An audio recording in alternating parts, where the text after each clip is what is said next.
Good afternoon. Welcome to my man cave.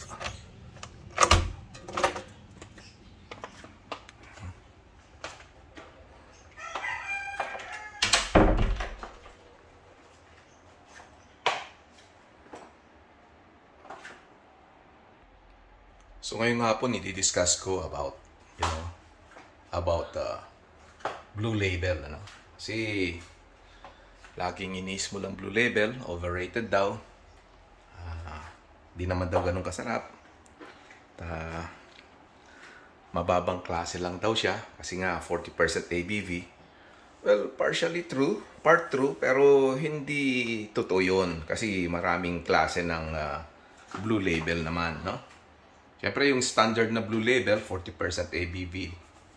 Pero hindi lang naman yun ang Blue Label So, I would like to discuss it this afternoon, So una, tulad ng nasabi natin, 40% lang talaga yung standard na alcohol by volume ng isang Blue Label. Pero prior to that, yung mga sinauna na mga vintage na Blue Label, actually 43% na ito dati.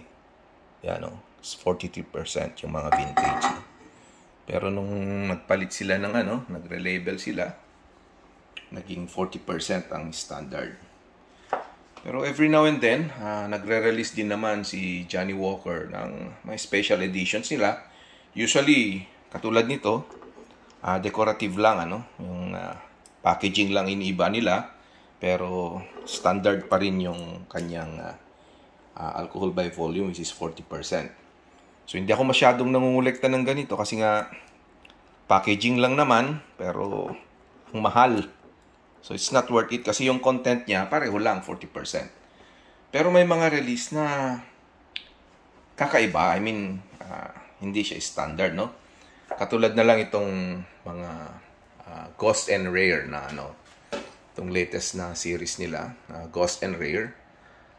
Pero bago yung Ghost and Rare, meron silang 200th anniversary.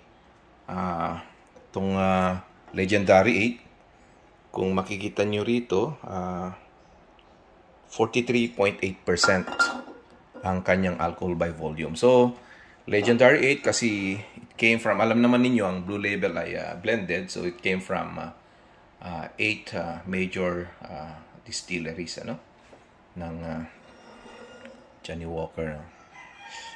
So, eto na yung 5 na, actually there are so far 5 ang nasa series ng ng Ghost and Rare. Pinakauna is actually yung Brora, pero mamaya ko i-mention. Doon muna tayo sa lower ABVs ng Ghost and Rare.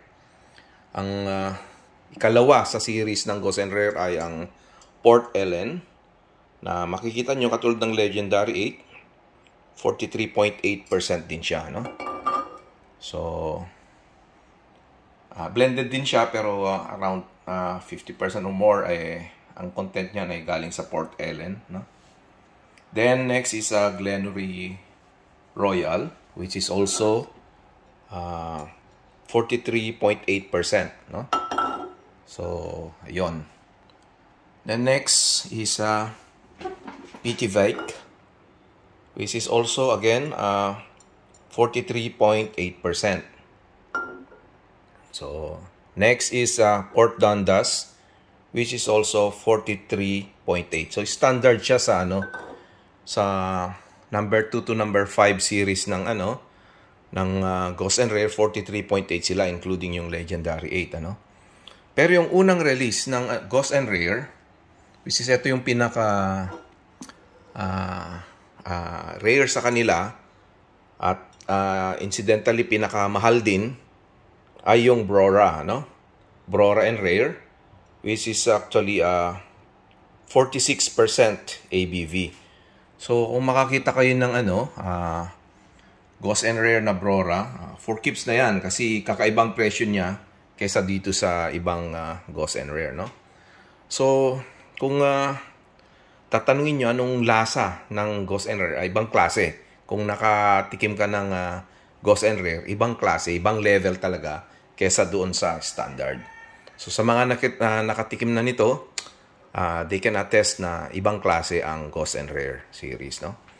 Pero hindi doon nagtatapos sa Brora na 46%. Actually, merong paminsan-minsan nagre-release si Johnnie Walker ng Blue Label na Cask Strength. Actually, several years back, nag-release sila ng Cask Edition, ano?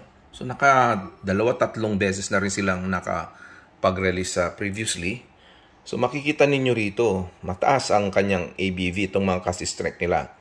55.8% actually, no?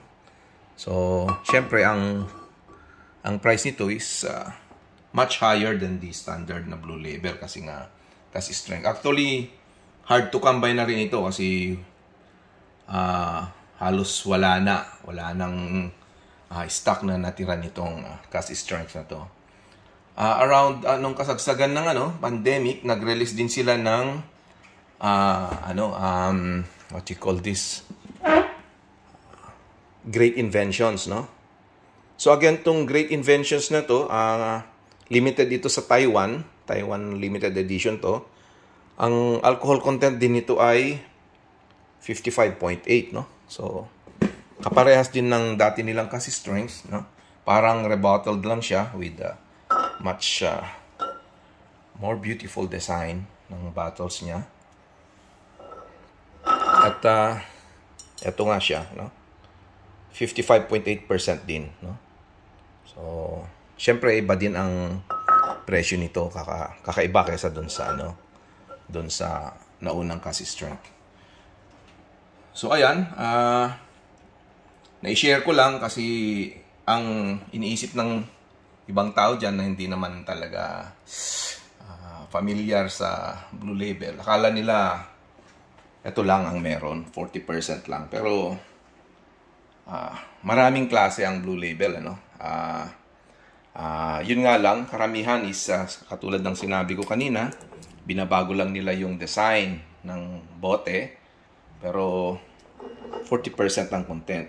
But aside from that, marami rin siya na mas mataas ang ABV na series nila na mas masasarap. Okay? So, ayan po, baka ini-small ninyo ng si Blue Label hanggang 40% lang.